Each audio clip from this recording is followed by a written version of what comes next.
Hi, everybody. Mike Hancock here, and the chairman of Circle of Excellence Group of Companies. And welcome to our Global Intelligence Update. Milan Milosevic, what can I say? He's had an extraordinary life, incredibly successful person, Circle of Excellence Gold member as well. And really, he came from building a massive property company to focusing on something that he really loves, which is speaking. And one of the things that he's been able to do in the last few years is turn that into a brand that he calls Millionaire Speakers. And he's been synonymous with helping people, not only in his own country, but around the world as well, just become so much better speakers than ever before. So, Milan, welcome to the call today. I know you've got a lot of precious things that you want to share with us, and over to you. Thanks so much, Mike. So great to have you, having me, basically being part of your event and being part of your entire network. And it's really honor and a privilege and pleasure to share the journey. And it's for me really is about, we spoke about a bit earlier. It's about that growth, right? We always look back to see how far we come, and that becomes for me a bit of a measure of, okay, you have grown, but what else is there, right? So if we look at the journey of a speaker, of a business owner, of a person who wants to grow to the next level, we always ask ourselves, what's missing and who am I really becoming, right? And this speech today, right, will be more of that journey where I would like you folks to kind of do a bit of a retrospective in yourself, your journey right now. Where are you? Where would you like to go? And if my story can inspire you a little bit, give you a bit of a clue and guidance, then I'll be really happy to share it and inspire some of you and take you to the next level. So yeah, great to be here, Mike. Welcome everybody. Lovely to have you, Milan, and we've got a nice group of people that are on board now. So, looking forward to hearing what's coming next. Mm, love it, love it. So I mean, most people know me as the founder of all these big businesses, and some of them they're 7 and 8 figure businesses. We changed lives of thousands of people. Started with property. Our company, Riches and Beyond, is the leading property investors network in South Africa, more than 50,000 people, and around the world. But not many people know that 2005, I was a college dropout, couldn't even speak English. Broke. My dad kicked me out of the house and gave me a choice. Milan, you can get a job and help us financially, but you're not going to live under my roof broke and not contributing, or you do something else or go back to school. So I tried college. I failed the same college twice, didn't work for me. And eventually I got a job to work in America on the cruise ship. And I took that job and ended up working the cruise ship for 10 years. And it was an amazing journey of travels and growth. And then obviously I learned the language working with about 60 different nationalities. And I met my African wife where we got married. And that's how I ended up here in South Africa, where I am right now.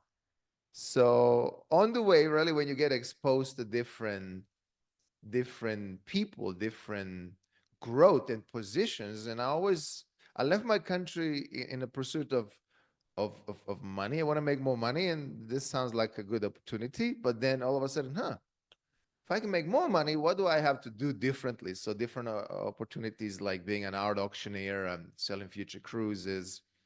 And eventually I started learning from great people. I met some of them, like people like Lisa Nichols, Les Brown, Bob Proctor, Robbie Kiyosaki. And then I had this great passion for writing books. And over a period of time, I wrote 9 books, and one of them with Tony Robbins, endorsed by Tony Robbins, was #1 on the Amazons. I'm also a best-selling author international. So from someone who couldn't even speak English, right? You look and say, wow, how did you even do that? So because it's never-ending story of pursuit of better version of yourself that you can be. So writing was my old passion, and I dug deeper into it, and eventually people started asking to coach them and train them. And today I train politicians, executives, CEOs, and amazing people, not just to become better speakers, but also to become a brand, to stand out, to build their business, because a lot of speakers don't know how to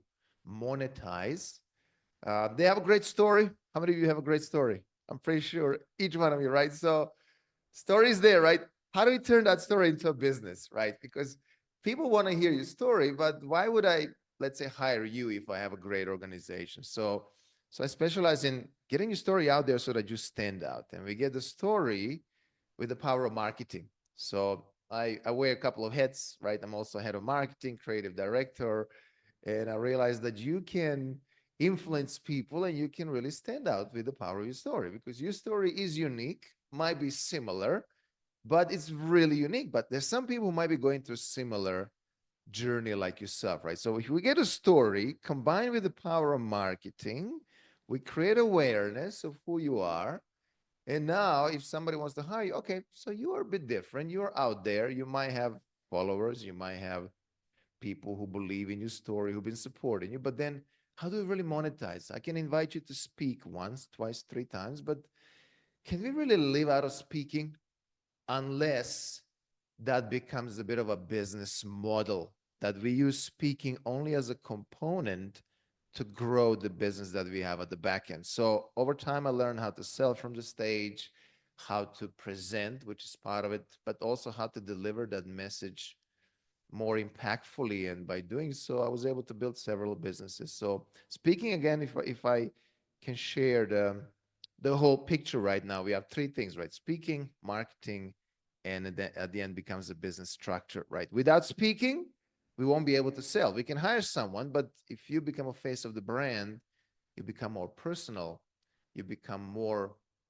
trustworthy, and people want to go into business with you the moment when they realize that they trust you, right? So speaking, again, that one component becomes a part of storytelling, becomes a part of what is your story, who you truly are, how did you end up here? And then by sharing that story, we attract the right people who will connect with you or not.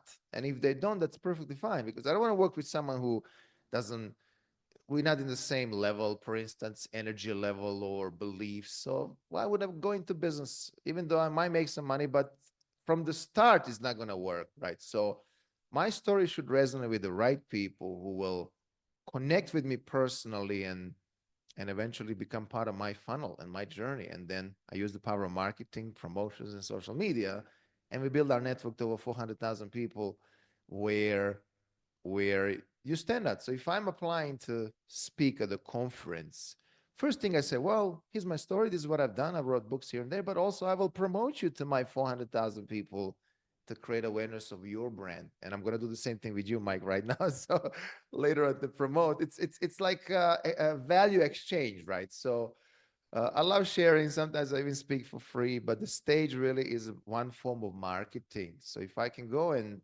touch some lives and I speak in schools occasionally, then I use the power of speaking to create awareness of who I am, what I do, and I run different brands, and eventually people will come through the funnel, start following me, and when I offer something, they're more likely to become part of that because it makes sense. They connected with me. They like my story. Oh, I was broke. Anybody been broke? Yeah, I've been broke. Milan, you've been broke. Anybody been divorced?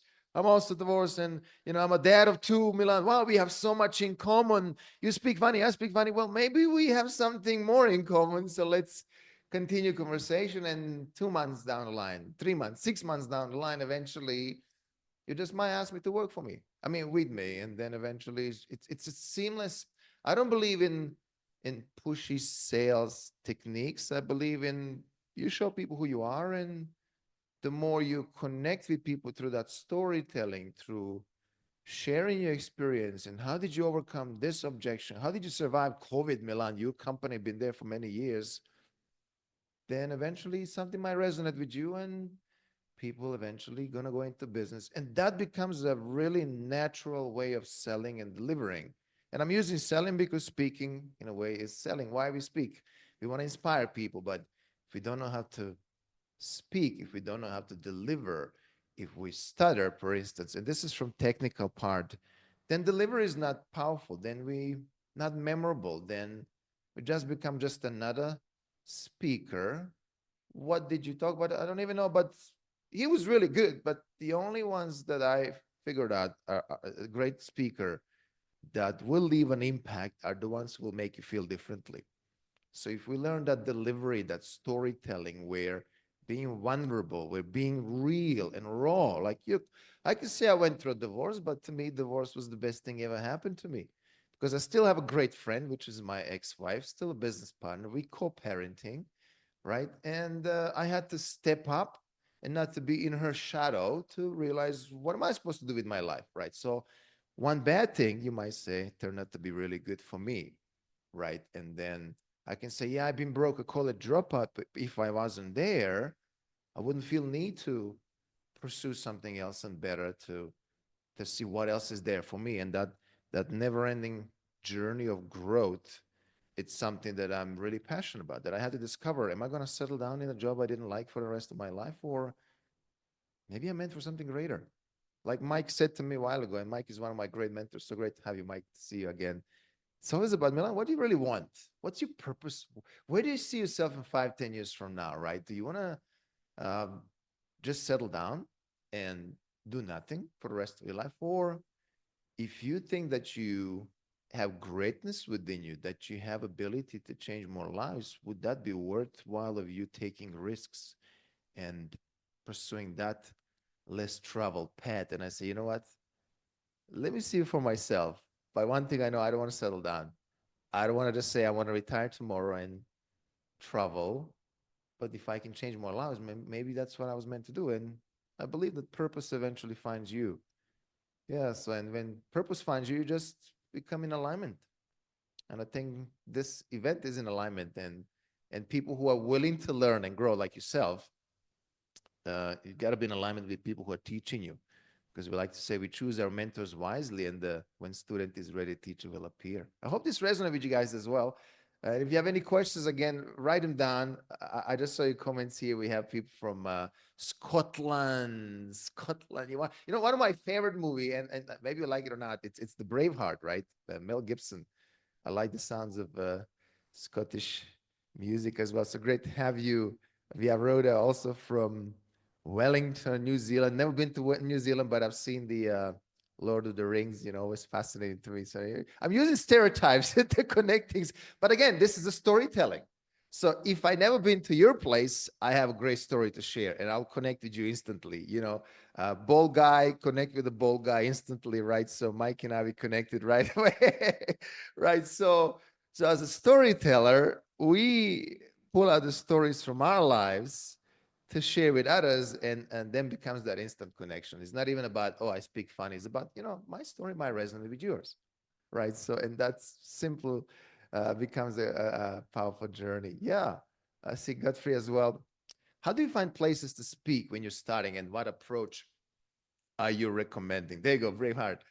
So, Godfrey, networking. And the reason why I joined this network is for the reason of, and I teach my students as well, your network equals your net worth, right? So if I'm all alone, if nobody knows me, and I go and I say to an organizer, this is Milan, and here's my story, they're going to ask me, okay, what sets you apart? What have you done? And that's where the social media and marketing comes in handy, and spoke about it. So there's a lot of different places, but through networking mainly. And Mike knows, by being international speaker, right? We would go and speak, we would build network with people who are organizers who are at that particular event. We would share our book, for instance, and I wrote 9 of them, right? Here's my business card. My business card is my book. Oh, I just want you to have it. Let me sign it. Next time, if you have any conference, let me know. I might be open to it. So I'm building relationship with people who are decision makers, right? So I go a lot to different conferences. I build network, and I just mentioned I'm an international speaker.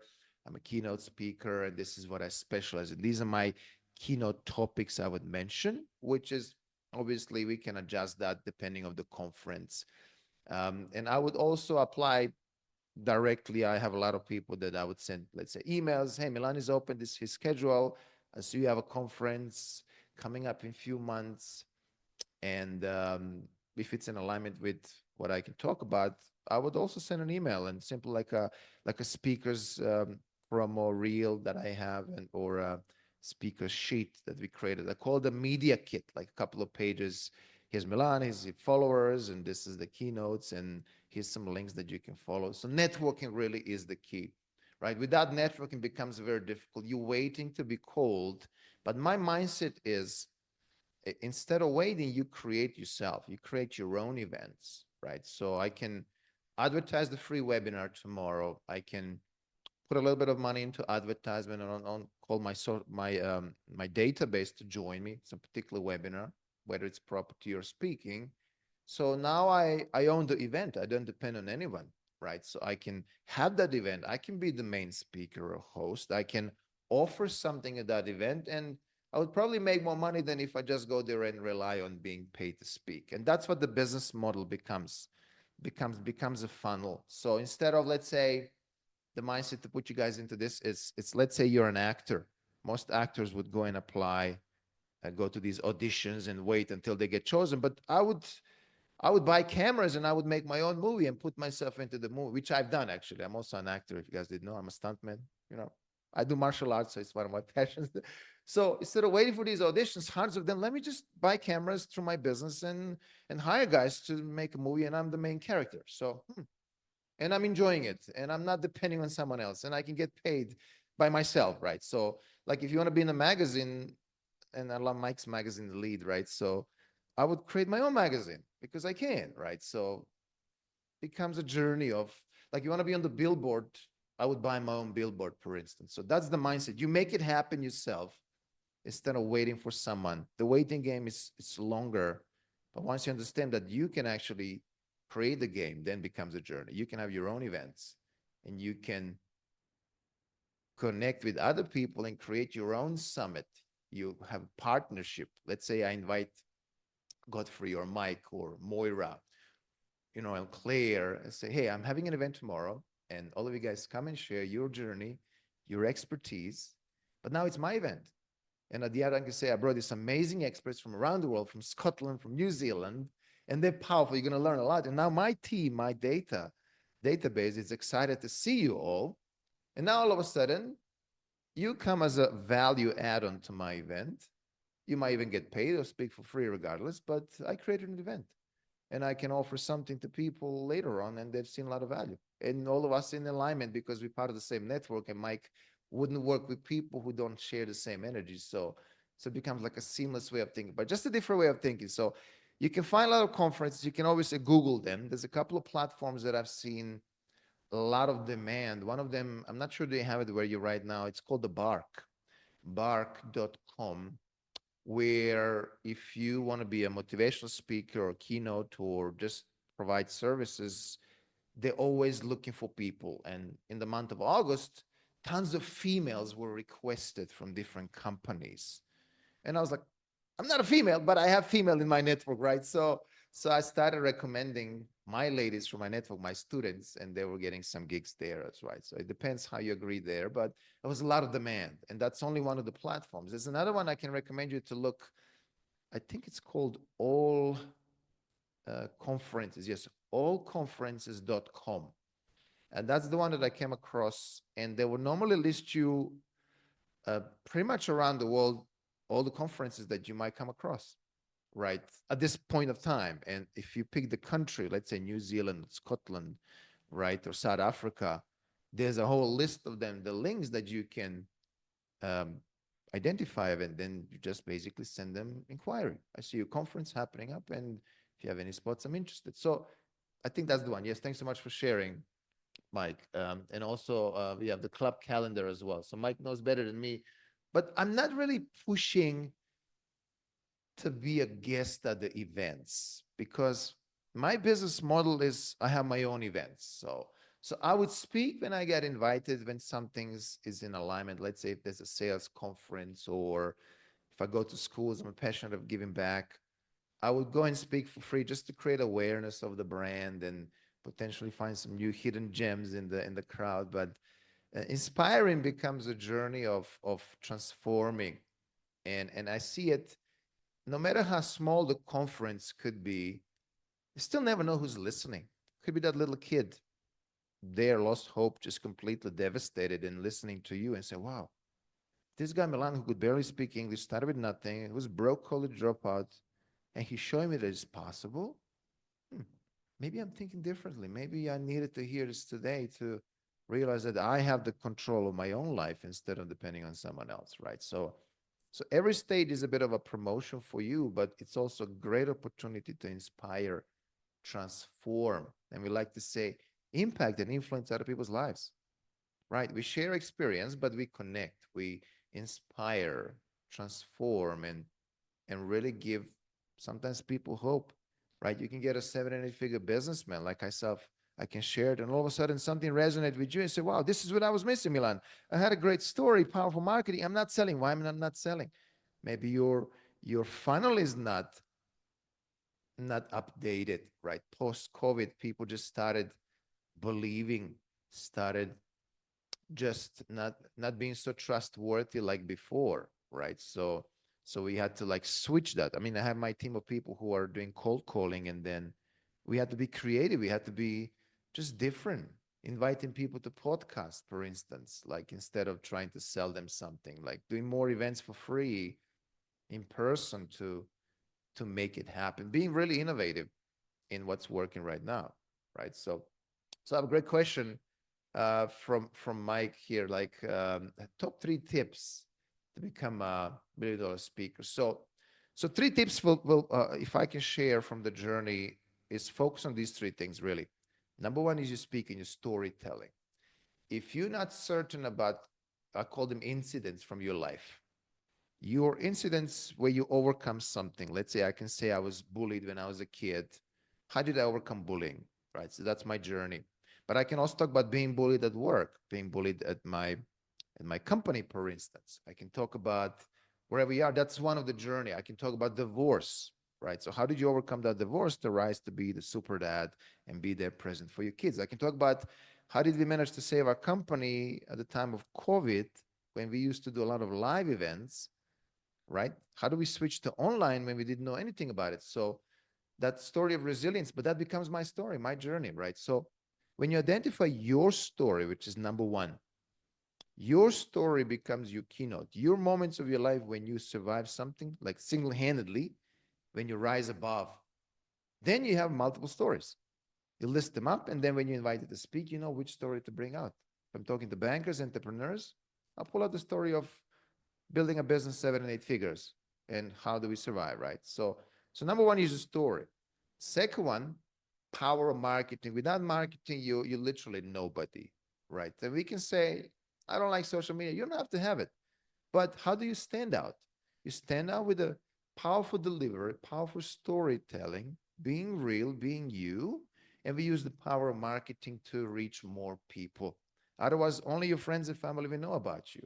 And fortunately, social media is free, right? We can use it, and it just, even posting once a week, I would say it's better than none. So power of storytelling plus power of marketing.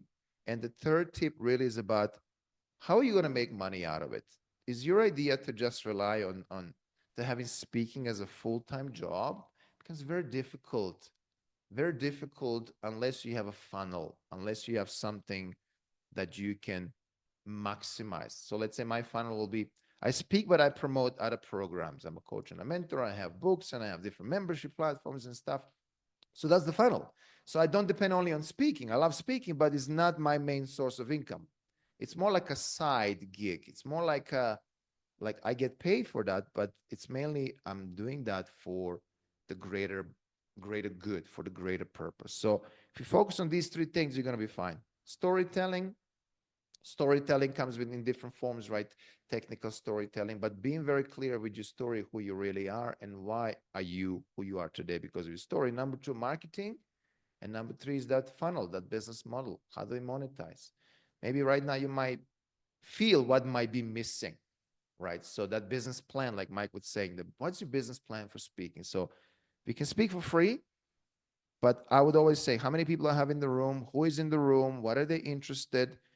Right? How do I, through my storytelling, create my awareness so that eventually they might connect with me on LinkedIn or whatever that is, so that eventually they become my clients. So I realized that much more money and reward will come after speaking, not necessarily there, me being speaker and getting paid big bucks, right? You get paid big bucks when your brand becomes bigger, right? Everybody knows Tony Robbins, one of my mentors. We wrote a book together. He endorsed my book, right? But he would demand to pay big bucks because everybody knows them.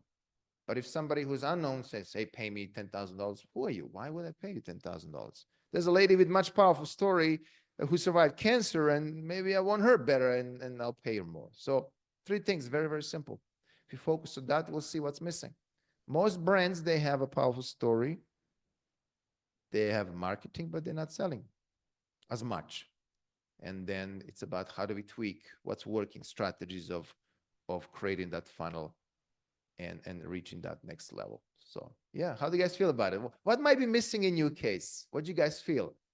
Is it story that we have to work on a story a little bit? Is it marketing?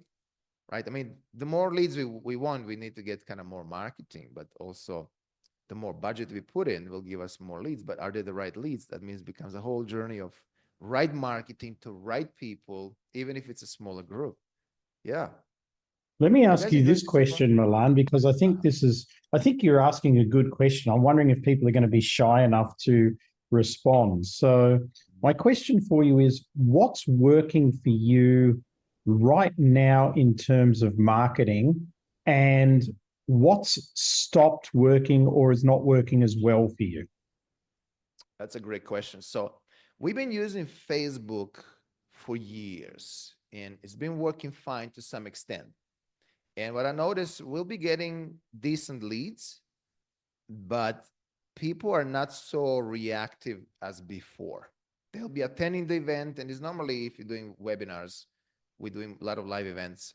So let's say I have 100 people that are registered, about 30-40% will show up, and out of that, if I sell master classes or other products, I might close about 5 to 10%. But without a team, it becomes very difficult, because South Africans here, my crowd mainly is South Africans, they kind of waiting to be called. They want to talk to someone. So my team will be calling people and eventually give them a bit more information before they make a decision. So Facebook works great, but we feel that over the time, we're getting less and less good quality leads. So we're slowly shifting into LinkedIn. And there's a couple of great strategies we started applying that's been working better than anything else. If I can share with you right now, there's a lot of, instead of sending a DM, direct message into the personal LinkedIn, that executive, I would invite person to come to my podcast.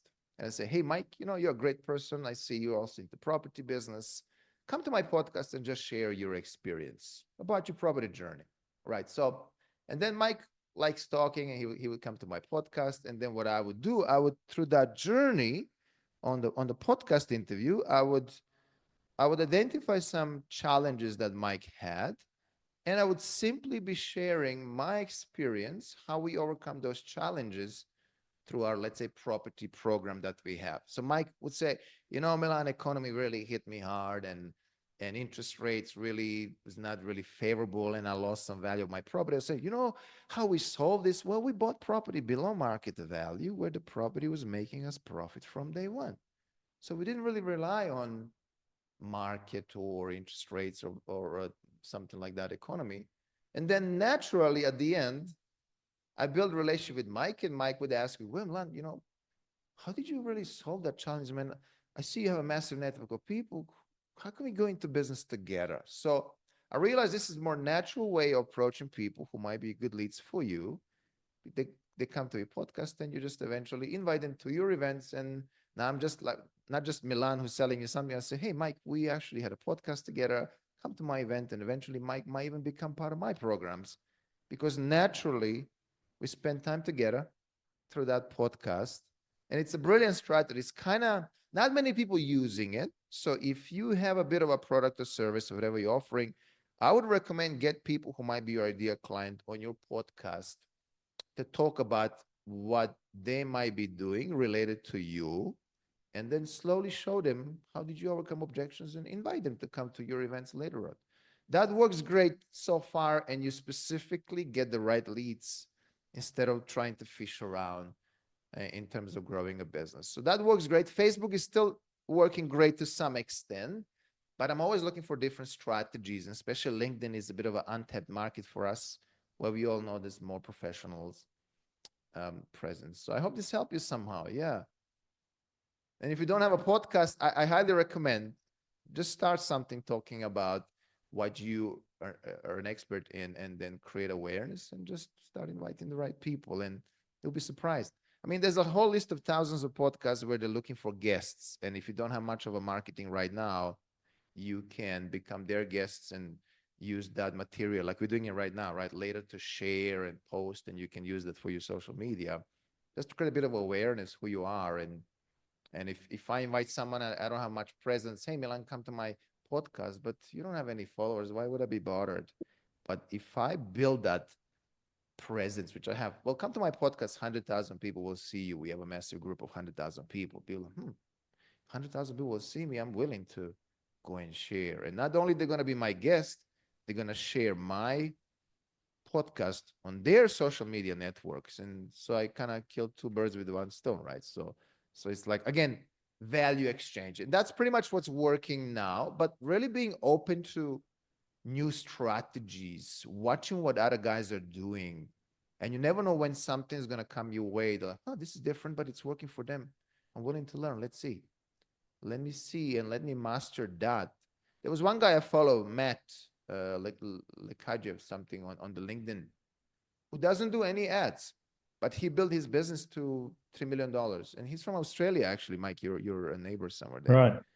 Right. Maybe you know him. And I follow the guy, and he literally gives a lot of free content, a lot of free playbooks and guides and stuff. And eventually he learned how to sell through DMs, invite people to connect, and eventually, without spending any money on ads, if we say we don't have money to spend, then you learn the strategies that might work better. Bit smarter, different way of thinking. And he mainly uses LinkedIn to build his business, not Facebook, nothing. He doesn't even do events. He's got a platform that he would invite people to join and to learn how to grow on LinkedIn, which that's what he specializes in. So those kind of people that we can identify, follow, and watch, and eventually we can just replicate their success. It's allowed, and they want you to replicate, but also they come with the different ways of becoming part of the network. Yeah, hope this helps you a little bit. That's great. Milan, what are people looking for these days in terms of an event that they're going to go to? Because obviously there's a lot of events, and obviously people think that they're time poor, and there's so many reasons to stay at home now with, all the technology. What are they looking for to get them off their butts and get them to an event? That's a good question, right? So ideally we should have live event in person, right? And then the people like that interaction is much more easier to build trust. But if I'm creating an event, I need to be different. I need to be interesting. I need to show right off the bat what this event is going to do for you and the outcome, instead of, are you ready for this? No, it's like, here's 5 steps to 7 property deals in 12 months. Straight to the point. Works better, because if I open my email now, I don't know how many emails, right? So I'm like, I would just scroll. I don't have time for this. I'm running businesses, right? So, but the one that will catch my attention is the one that is, oh, what's this? This is different. This is interesting. Shows me right away what can I, in my mind, expect. So if it's straight to the point, catchy hook of the title of that event, but not to be too vague. And we can use now these AI ChatGPT to help us to create those titles. If it's too vague, it's just like another one. But if it's like straight to the point, how to do this in this period of time, then becomes, if it's related to where am I right now, then I might be interested. I would register, but now there's another challenge. I can register, but to get me now to attend. So now that's something from the moment of registering for the event to the actual event, there's a process. Am I going to show up? Am I caught up? Okay, I register, you got me there, but now for me to show up. So we'll be sending a couple of emails or notifications before actual event to get you excited, right? So, and this is I learned from a great friend of mine, Louis House, who's one of the top 10 podcasts in the world. So he'll be sending emails before the event just to get you excited in terms of, here's some story of this person. Here's another story of this person. Oh, here's another one, the third one. Oh, okay. So it's not just an event. There's a lot of stories.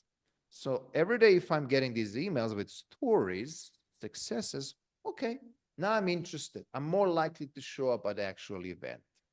right? So, and SMSs would add on top of that. So this is more like as a reminder. And then when the event happens, now it's about the delivery, right? It's about the delivery, and that's a structure we can talk about some other time. But then after event is also a very important time, because a lot of people don't want to buy online. They'll watch it, I'll think about it, right? And then eventually I'll send more emails afterwards about more different things, more stories, and encouraging now using the scarcity and urgency and deadlines. And eventually my team might call people. So that's basically the structure.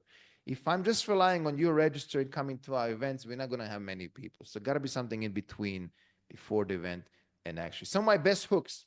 Now, great question. So I can tell you, let's say from the property journey, one of my that I'm using even now as we speak is 5 steps to 7 property deals in 12 months. That's one because I present to my property crowd. If it's, let's say, speaking, build a business to 7 figures with the power of your voice, or in 12 months as well. So you can put a time frame. I like those little steps that I can follow. So you can use, let's say, this example and go to ChatGPT. ChatGPT, here's an example. Give me 10 similar ones. But also, this is what I do. This is what my service is. Create me a catchy title that will attract people and give them right there in front of the bat so they know what to expect. Or I have a lady, 7 deals in 6 months with no money, for instance. Or have your own development in 2 years, right? So, because we also train people how to become developers. Or make money out of someone else's properties with Airbnb, right? So rent to rent, if you know that. Mike know it well, so being in property space as well. So there's a lot of things. When we identify what are we teaching, then we can have a couple of options and we just turn them around. And I will probably create some promo videos as well. So Moira, I hope this helped you, Godfrey, as well. Moira says, what was your topic when you were sharing stage with Les Brown, and what was the Les speaking about? I love a picture of how they fitted in together. So this is a funny story. I was so starstruck back in the days, and there's this guy, Les Brown, showed up. You got to be hungry, right? So you have greatness. And I'm like, this little guy, I think it was 2014. That's where I met him. And I'm going there. I just want to meet Les Brown. I just want to shake his hand. So I was married to my African wife back in the days, and it's 2 of us. So I just want to meet Les Brown. And he says, like, you stand here, and you lady, you stand here. Let me hug you. I'm standing in between 2 greatnesses. I'm overwhelmed. Like, wow, this guy's even bigger than life, right? So, and I took that photo, and later on we went into the conversation years later, and I had the opportunity to write a book with him. And later on also there was another event, we were sharing online event when Les Brown was also, and I came later on, and that was the one we shared a stage, not like a physical stage, but more like an online stage with Les Brown. I was actually on the stage with him. So we all have these people, like Mike for me is like that star always looking up to, like this guy, he kind of took me to the next level. I'm happy to be part of it. So there's always someone, and it's great to have you, because you look at yourself, who you can become. You want to be like them, but you can never be like that person, but you can take something from them and mold yourself. So that's why I learned. Lisa Nichols is actually my great friend and mentor, if you know Lisa. I learned from Les Brown how to deliver, a power of the voice, right?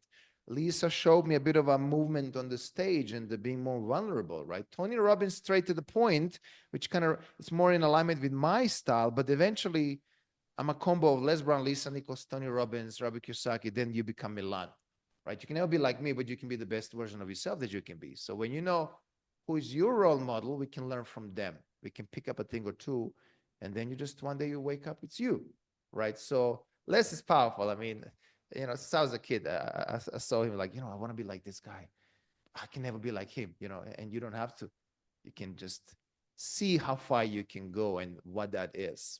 Right? We all have those role models, like watching movies back in the days. Something got to be a trigger and pulling you from the point in your life where you were. So I started doing martial arts when I was a kid, watching those martial arts movies, right? But that was my direction, right? This kind of pulled me out of being bullied to kind of focus on the sport, right? And then seeing all these great speakers, I love that. I want to be on a stage one day myself, and then you get there, it becomes powerful. Right. I hope this helped you a little bit. So So there, so it's more of a topic then was, because Les Brown is all about motivation, is all about becoming better and stronger. I think at that point I had something about power of resilience and overcoming challenges at that point of time. And then I was sharing my story of going through all these difficulties. And yes, he's very relatable because it's very universal, right? So Les can come and you're like, what is he going to come? He's going to motivate me, but it's the delivery. If you pinpoint what does Les talk about, it's always about you have greatness within. You got to be hungry. That's his style. That's his message, right? My story is, hey, Milan, who was broke, college dropout, couldn't speak English, and now he trains politicians, executives. So people know me based on, because I repeat that all the time, all the time, all the time, right? So you have a routine to put yourself in a powerful state. I go to the gym in the morning, I punch a bag. I gotta tell you, but that's my way. I wake up in the morning, I do a bit of a yoga. There's a great exercise I can recommend you. It's very simple.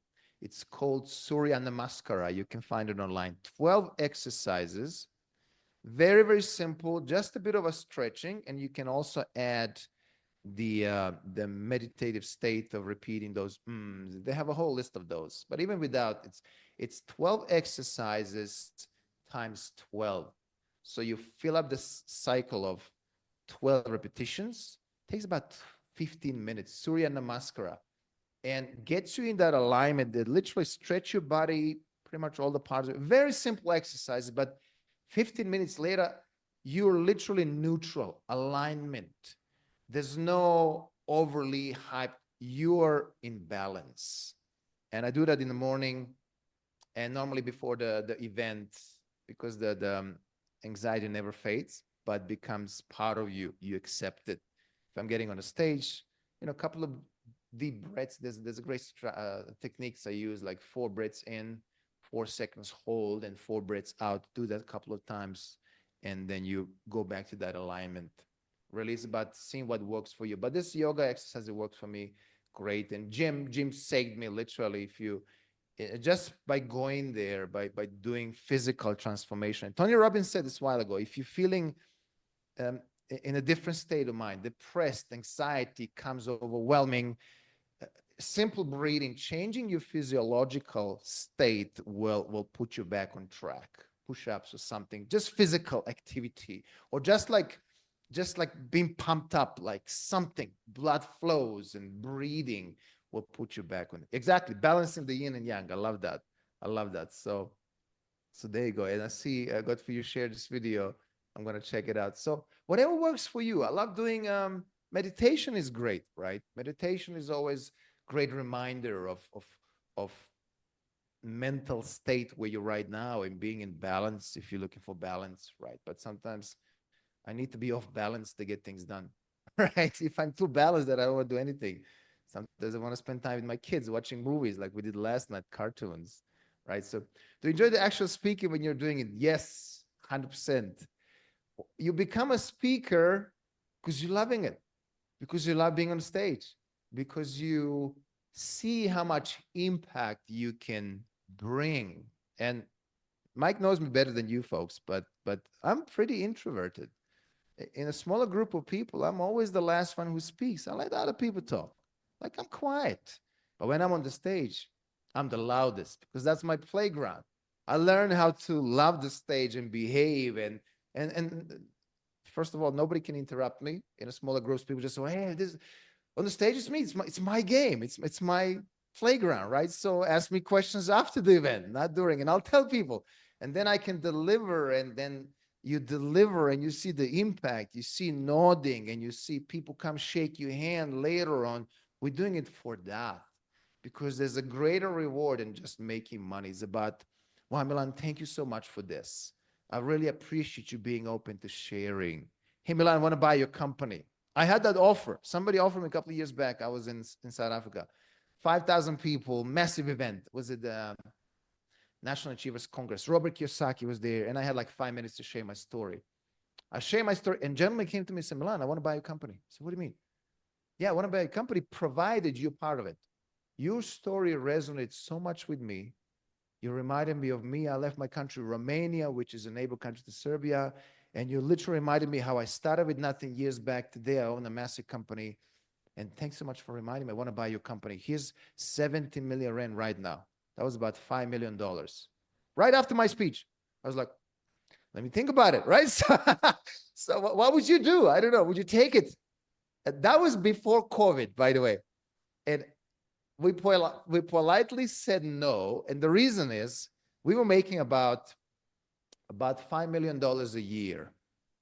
And he offered me $5 million. And I said, we normally value this 10 times more. So if you offer 50 million, I will consider. So we said no, but then COVID happened and I kind of regretted it later because it affected everybody around the world. But that's another story to share. So you never know how powerful your delivery can be and who you're going to meet. And then eventually that becomes your journey. That becomes something I love doing.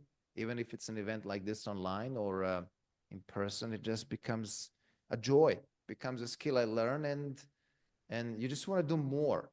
And if you don't do it for some time, you kind of miss it, So I use every opportunity to speak because it just becomes part of you, right? You become good at it. And just even if you don't get anything from it, you really got to enjoy the journey.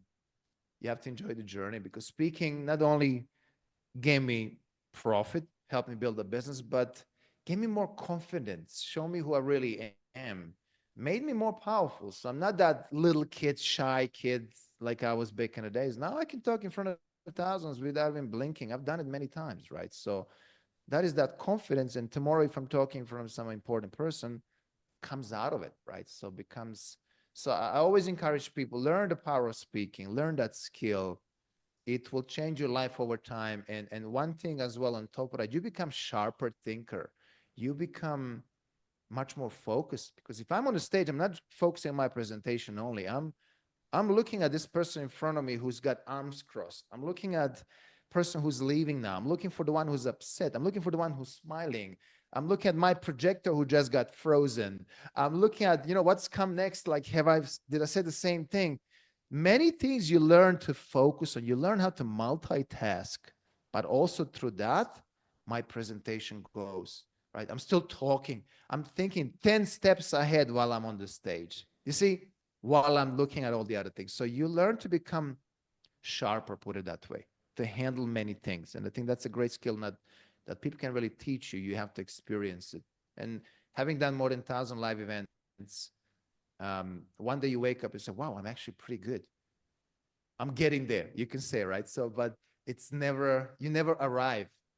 You can only be better than you were yesterday, right? And then let's see what else is there. Let's see what else, what kind of challenge. I mean, I've seen it all, right? Broken projectors and frozen and canceled events. So you have to experience the challenges to learn through challenges to become better, right? Hope this answers your question. Milana, I love what you just said there because I don't think until people have spoken that they appreciate how much multitasking and how far ahead you have to think when you're on a stage. I see Claire smiling there because she's spoken on more than 1,000 stages as well. And it really does sharpen you up. I'm interested in the process that how many events are you targeting per year?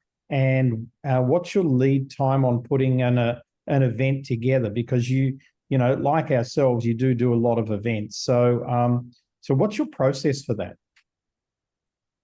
So we use Webinar Jam as a platform. It's pretty straightforward. It's user friendly, and I would create a webinar in it, and I would just copy that event or just add another schedule. So we would normally do about 4 live webinars per week.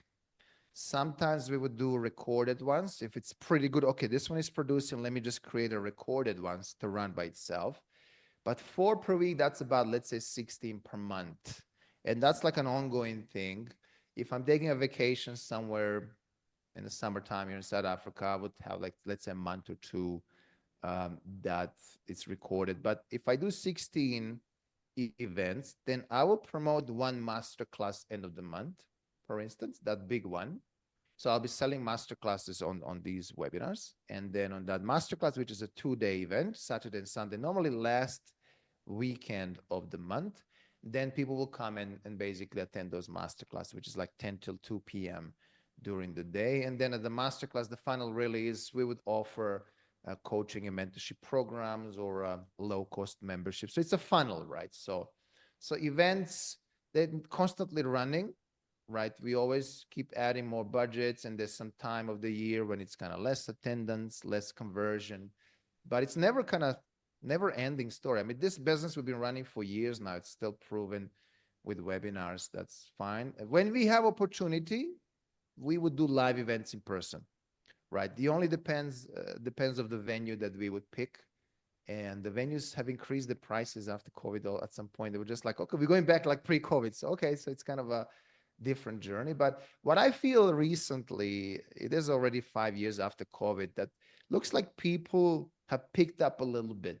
People back in the days that they couldn't afford it, a lot of people got affected, losing jobs, but now they're back somehow on track, and they're willing to learn and attend these events, and they're even willing to invest more than before. So I've seen that shift. So we kind of converting more people, even for the high price. We literally increased our prices 3 times, and all of a sudden we're selling more.